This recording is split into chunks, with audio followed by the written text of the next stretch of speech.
Ever find yourself like really clinging to a belief, Yeah. you know? Even when it feels like maybe, just maybe, it doesn't quite line up with reality. Oh, absolutely. We've all been there. It's like that stubborn little voice inside just refuses to let go. It's wild, right? Or Mm. how about this? Have you ever been in a group, everyone's all fired up, agreeing on some, well, let's just say questionable ideas? Ideas that if you were by yourself, you'd probably be like, nah, not buying it. That's the classic groupthink scenario. It's amazing how the dynamics of a group can influence our individual perspectives. It's crazy. So today we're going deep, deep, deep into some fascinating psychological theories that try to explain this stuff.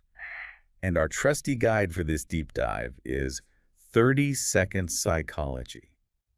This book is packed with insights, and we're going to try to unpack some of the biggies about how we form those rock-solid beliefs and navigate the sometimes bizarre world of group dynamics. It's all about understanding ourselves better, right? Why we do the things we do, why we believe the things we believe.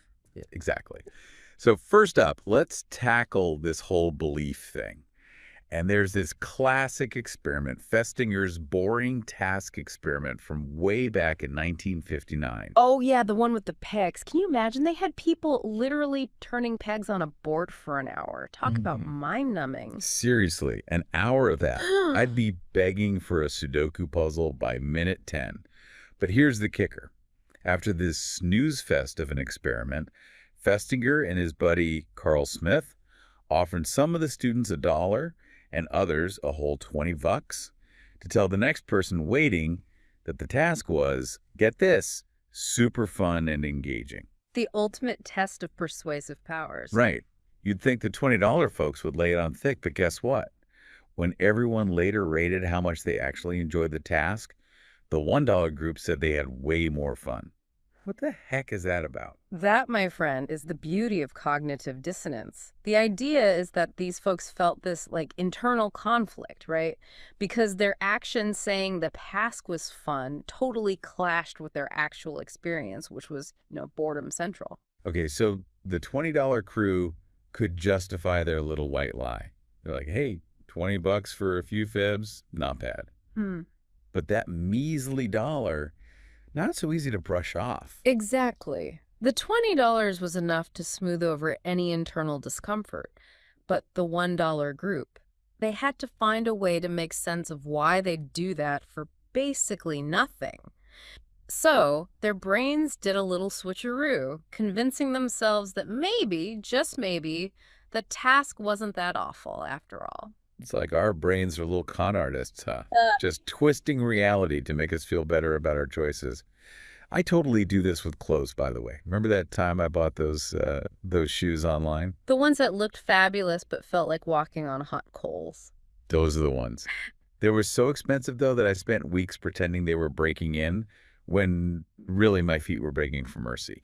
Classic cognitive dissonance. It's a tale as old as time. And this whole idea of internal consistency, it pops up again with how we behave in groups. That brings us to, drumroll please, groupthink. Groupthink. Sounds kind of cozy, doesn't it? Like a bunch of pals just brainstorming up a storm.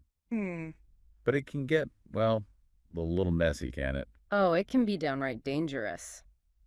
We're talking about situations where a group of people, often isolated from other perspectives, end up making really bad decisions because they prioritize harmony and consensus over, actual critical thinking. It's like everyone's so afraid to rock the boat that they just go along with whatever, even if deep down they're thinking, this is a recipe for disaster. Exactly. And there are some really chilling examples of this playing out in history, like the Challenger space shuttle disaster, for instance. The one where the O-rings failed. Mm-hmm. Wasn't that partly because of some serious concerns that got swept under the rug? That's right. There were engineers who raised red flags about launching in those super cold temperatures, but their concerns weren't given enough weight. The pressure to launch, tied to all sorts of national pride and NASA's reputation, was just too strong. It's a heartbreaking example of how groupthink, especially in high-pressure situations, can have devastating consequences. It's pretty scary stuff. And speaking of high stakes, 30-second psychology also mentions the intelligence community's assumptions about Saddam Hussein's weapons of mass destruction before the Iraq War. Apparently, that whole thing was a major case of groupthink gone wrong. It was. Even Pat Roberts, who chaired the Senate Intelligence Committee at the time, admitted that groupthink led them to misinterpret ambiguous evidence as, quote, conclusive evidence. It shows how this desire for a unified narrative can lead a group to cherry-pick information, ignoring anything that contradicts their shared assumptions. So it's like those dissenting voices, those crucial bits of information that might challenge the group's cozy little bubble. Yeah, They just get tuned out. they do. The pressure to conform can be immense, and questioning the group consensus can feel almost impossible. I bet we've all experienced a milder version of this at some point, right? Like, remember that time in college when our study group totally bombed that presentation? Oh, yeah. We just went with the first idea someone threw out there. I had this nagging feeling it was going to tank, but I didn't want to cause a fuss. It happens. Understanding groupthink helps us spot those situations, those red flags, and hopefully encourages us to speak up, to push for more critical thinking, even when it's uncomfortable. Absolutely. Okay, shifting gears a bit, let's talk about why we even form these strong attachments to groups in the first place.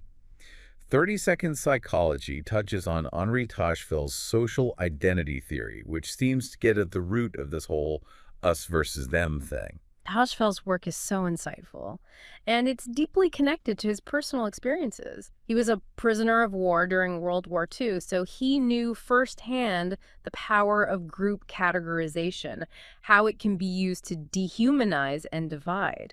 Like we have this primal need to belong, right? So we categorize ourselves and others into different groups and then almost instinctively start favoring our own little in-group. Exactly. And the crazy thing is, it doesn't even have to be a meaningful group.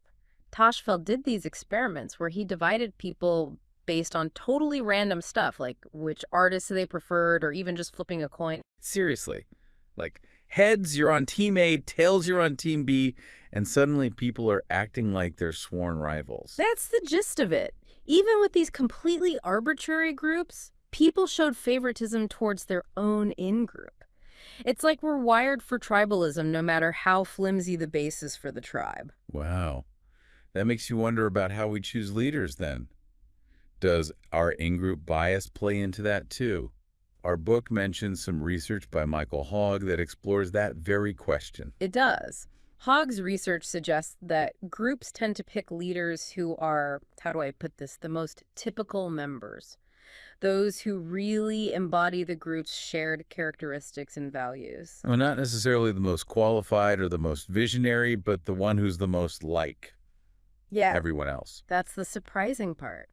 It's about shared identity, feeling like the leader is one of us, more than objective skills or experience. And once these leaders are in power, they have to keep reinforcing that shared identity. Ah, so it's like they're constantly reassuring their followers, hey, I haven't gone all fancy pants on you. I'm still your average Joe, even though I'm calling the shots now. Precisely. And this is where things can get a bit, shall we say, politically charged. 30-second psychology talks about how this need to maintain in-group solidarity might explain the effectiveness of, well, some less than inclusive tactics. Like those slogans and speeches that constantly draw lines between us and them. It's all about rallying the base by defining who's not part of the club. It's a powerful strategy. By emphasizing the differences between the in-group and the out-group, leaders can solidify their position and create a strong sense of unity among their followers.